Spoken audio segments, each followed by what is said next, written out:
டேய் என்ன பவுலிங் எடுத்தியா இல்லையா? மூஞ்ச தொங்க போட்டு நிக்கிற.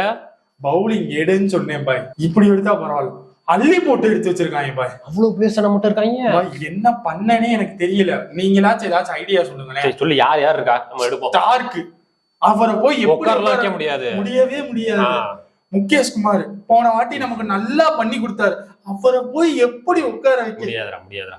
நட்ராஜன் பவுலர், டெத் பவுலர் அவரு, அவரை போய் அவரை எப்படி உட்கார வைக்க சொல்லுங்க. சரி வேற யார் இருக்கா? மோஹித் சர்மா, அவரு ஃபைனல் போனாரேடா, அவரையும் உட்கார வைக்க முடியாது. விடுங்க, வேற யார் இருக்கா? பவுலிங் தான் இந்த லட்சணத்துல இருக்கு. சரி ஸ்பின்லயாச்சும் ஏதாச்சும் பண்ணலான்னு பார்த்தா, அங்கிட்டு பார்த்தா குல்தீப், அவரை போய் ஏதாச்சும் பண்ண, கப் அடிச்சுட்டு வந்திருக்கோம், அவரை போய் ஏதாச்சும் பண்ண முடியுமா?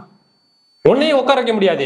நீ கேப்டன் வேறயே, என்ன பண்றதுன்னே தெரியல. ஏன்னா இப்படி அள்ளி போட்டு கொண்டு வந்தா யாரடா வச்சு விளையாட தெரியலப்பா. அதான் எனக்கும் என்ன பண்றது. யார்கிட்ட மேனேஜ்மெண்டே போய் கேப்பவா. வாங்க போ.